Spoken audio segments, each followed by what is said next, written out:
thing that I want to mention is, what is a resume? A lot of times people think, okay, why am I creating this document? I'm creating this document so I can get a job in the future.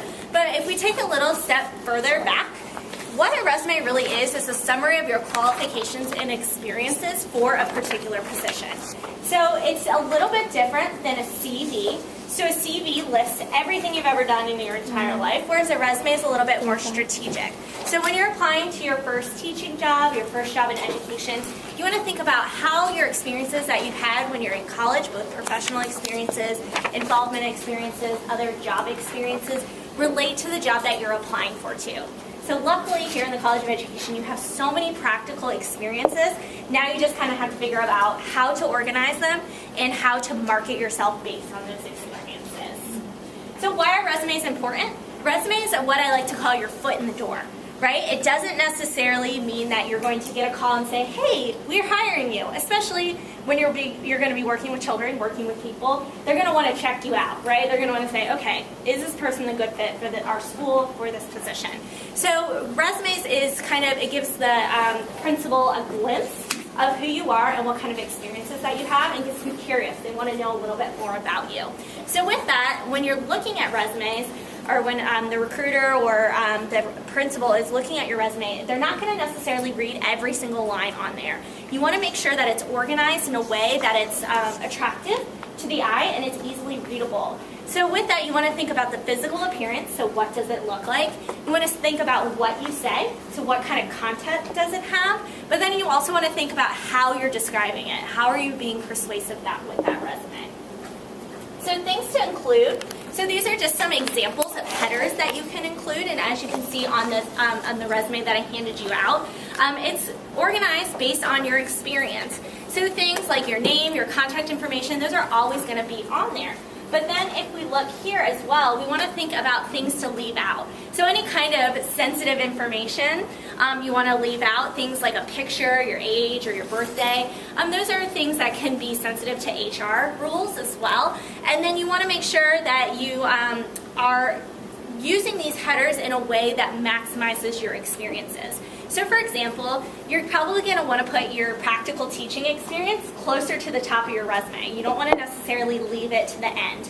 Whereas you might be able to put your involvement closer to the end. And again, it just depends on what you're applying for. Some other sections that you can include, so your heading is your actual name, your address, your contact information. An objective statement is, it gives the reader a sense of purpose of why you're sending them this resume, what kind of things you're looking for. Your education is obviously the degrees that you have from here at UF. You have any type of certifications. This is also really important to include closer to the top of your resume. Your experience section, your activities and involvement on campus too, your affiliation, so membership in organizations like this, and then your skills. So if we look here, your experience can be a lot of different things.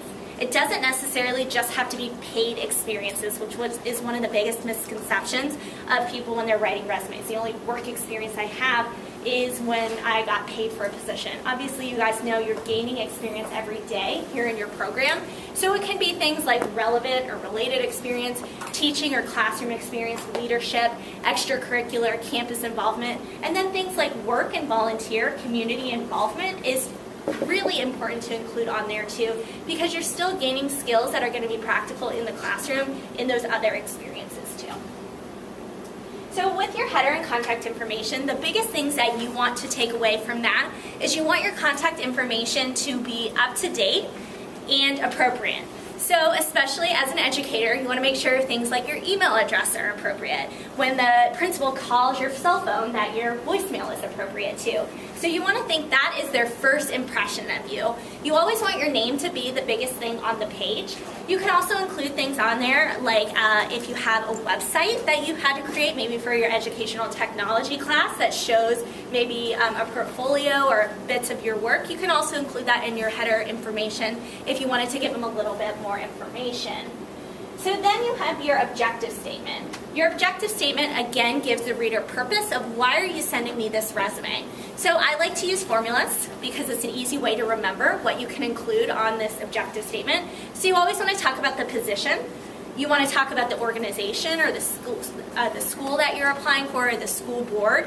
And then the skills or results that you can bring to the position. So I like to call this your teaching mission statement in a way, and how that relates to the job that you're applying for. So, for example, this is a terrible objective statement, right? This doesn't tell us anything about what you're looking for. It's vague. It doesn't have any purpose. So we're going to go ahead and revamp that a little bit. So seeking a full-time early elementary teaching position with Gator County Schools, where I can utilize my creativity in the classroom, knowledge of curriculum, and communication skills to facilitate successful learning strategies for students. So you'll see an example like that on the handout that I gave you, but the biggest thing that you want to talk about is what makes you unique and what kind of skills can help you stand out as an educator. Then we have our education section. So most of you are probably in ProTeach or might have different minors or other experiences in education that you want to include under this section here. So this is probably the best way to include it. You'll also see an example on there too that's very similar to this example that mentions ProTeach in there. So you want to think about the two different degrees that you're seeking. If you are in ProTeach, that you'll get a Master's in Education and a Bachelor of Arts in Education. So you can actually include those as two separate degrees, because you will get two pieces of paper or two diplomas when you graduate. So with that, you want to make sure you actually write out the degree name. You want to have your graduation dates on there, and then you want to have the institution name as well as your GPA. So your GPA is technically optional. You don't have to disclose it if you don't want to, but a lot of times that can show merit to your work too. Another thing you want to include on your education is right underneath your education section. That's where you want to include any certifications that you have or any endorsements. So this is especially really important when you're going into the hiring process too, because this will show if you're eligible or not for that position. Then we have experience. So like I said before, experience can be anything. It doesn't just have to be full-time work that you are paid for. So with your experience, I have another formula for you. Your bullet points underneath, you want to talk about what you accomplished in that position rather than just what your job duties were. So if you are volunteering at a school, let's say that was one of your first experiences here at UF, you don't want to just say, I watched kids during recess, right? You want to talk about the larger skill involved in that too. So safety, supervision, maybe behavior management too, right? So those are the things that you would talk about in these bullet points rather than just your job duties. So each experience is going to be set up the exact same way, regardless of what kind of experience it was. So if it was volunteering, if it was a practicum position, if it was pre-internship, everything will be set up the exact same way. So you always have the title, so first grade teaching intern, practicum student.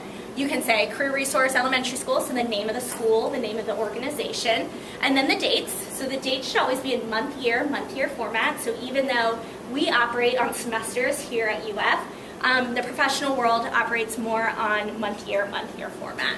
And then the location as well. And then look at some of these bullet points under here. So you always want to start with an action verb.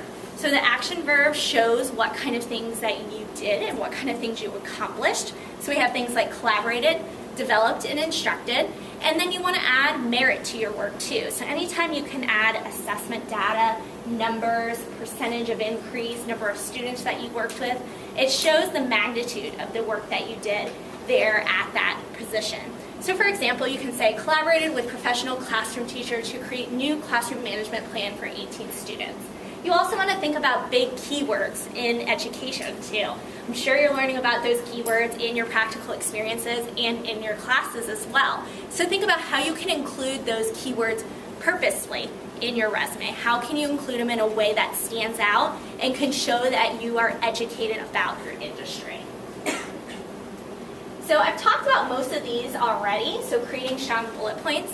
The biggest thing is that you want your bullet points to be short and direct. You don't want necessarily long, drawn-out paragraphs on your resume.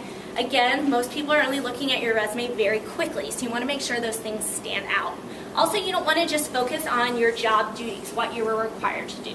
You want to talk about the larger skill involved in that. So my favorite example to demonstrate the difference between a duty and a transferable skill is going to Publix. How many of you have been to Publix before? Everyone, right? So So when you go to Publix and you have all of your groceries in the cart and you go to the checkout line, you put your groceries on the conveyor belt and there's two people, right? There's someone that scans your groceries, the cashier, and then there's someone that stands at the end of the conveyor belt, puts your groceries in bags, takes your bags, puts them in the cart, and then walks you to your car, right? So that person, bagger, right, their job duty is putting groceries in the bags, putting bags in the cart, and walking you to your car. What's the larger skill involved in that? Customer service, right? So you don't necessarily want to write on your resume, I put groceries in bags and put bags in the cart and walk them to your car, right? You want to talk about customer service instead. So that's the difference between job duties and accomplishment statements. So think about how you can include those in your resume too, and you'll get some good examples there on that handout. Quantify and qualify achievements is really important too. So again, data-driven, numbers are really important too, and then always starting with that strong past tense action verb is usually helpful. The next section you can include are leadership awards and affiliations. So these are set up the same way, but these are things that you don't necessarily want to include bullet points on, but you want to show that you're a member of. So you always start with the actual title. You have the actual organization or the award, and then you have the dates too. So set up very simply. And again, only put things that are relevant to what you're applying for or things that you were really involved in. And then we have the skills section. So the big thing about the skills section here is you can add things that are tangible, skills that you can measure. So things like computer skills, language skills, technology, any type of equipment that you're familiar with too. So on here, if you're familiar with a specific kind of computer program, you can put that on here. You can put any languages that you may know. Any additional trainings or certifications can also go here too. Now the big thing you want to remember about the skills section is you don't include things on the skills section like strong interpersonal skills, strong presentation skills. Those are things that go in your bullet points instead. So the skills section is only things that you can tangibly measure. One really helpful way that's helpful for me right now too is having a master copy of everything you've done while you've been here at UF. So when you go to apply to jobs in the future, you might not include everything you've ever done on your resume because it's not as relevant to that certain position. But you never know when something you might have done as a sophomore could be something that's relevant for you in the future. So you want to make sure that you have a master copy or master document of all of those different things, and then you can kind of reorder your resume based on each position that you're applying for. One of the biggest questions that I get is, what kind of font do I need, or what kind of size margins do I need? Now there's no resume laws out there, unfortunately. There's no right or wrong way, but the biggest thing you want to remember are the 3 C's. So you want to make sure it's clear, that it's readable. You want to make sure it's concise, that it's not a 10-page long document, that people are only looking at it very briefly, so making sure that you hit the key points. And then you want to make sure it's consistent. So the big thing with consistency is you want to make sure all of your titles look the same. All of the things are bolded that need to be bolded. All of your margins are the same. All of the dates are the same. You have the same font. Those are really easy things to miss. So that's why it's really important to have multiple people look at your resume. So what I like to say, I give 3 people the chance to look at my resume, maybe more if you choose to do that. The first person is someone in your industry. So for example, your mentor teacher, your professor, your advisor, someone who knows exactly what they're looking for in education. Then you want someone that knows you really well, because a lot of times we undersell our experiences. So maybe someone like your friend or your peer, your classmate. Have them look at it too to make sure they're hitting all of the you're hitting all of the points that you need to. And then someone who is trained on resume reviewing. So someone in career services like me, someone who's had resume training of some kind, and that way we can work with you a little bit more on the formatting and strategies to make it sound better too. Also, another thing to remember is you want your most important information first. So for example, even if you were really involved on campus, if you're applying for your first professional job, you probably want your professional teaching experience to be right after that education section. Or you probably want your certifications to be right under that education section, because that is going to be the most important thing that they're looking for. someone told me that, do you mind if I borrow this? Of course. So on this here, when you fold it, your most important information needs to fit here on this top of the page. So that's really important to think about. How can you strategically place things on your resume in order to make it stand out? All right, so the big thing to remember is your resume is strategic. It's going to be different for each thing that you apply for, and it's going to change throughout your life as you gain more experience. Biggest thing is you want to make sure that you're meeting the needs of the position that you're applying for. So if you have, you need help with your resume, the biggest thing, like I said, is getting it reviewed by multiple people. You can actually come to the Career Resource Center anytime, 9 a.m. to 4 p.m., and walk in, and you do not need an appointment. You can just get it critiqued on the spot.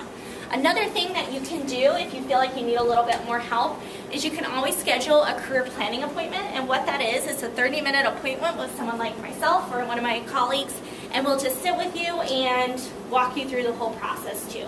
In that appointment, you can talk about whatever you want to talk about pertaining to your future career, and we can hopefully give you some strategies to help you out with that too.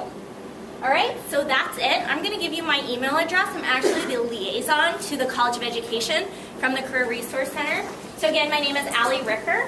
My email address is Alexandra, ALEXANDRA, and then the letter R at crc.ufl.edu. If you have any other questions for me or concerns about how we can help the College of Education better at the Career Resource Center, please feel free to email me. I'm really good about communicating these things with my boss because I was a former College of Education grad too. So just let me know, and again, I'd be happy to help you. All right, so that's it. I don't want to take up any more time because you have a great panel that's here too. Thanks, guys.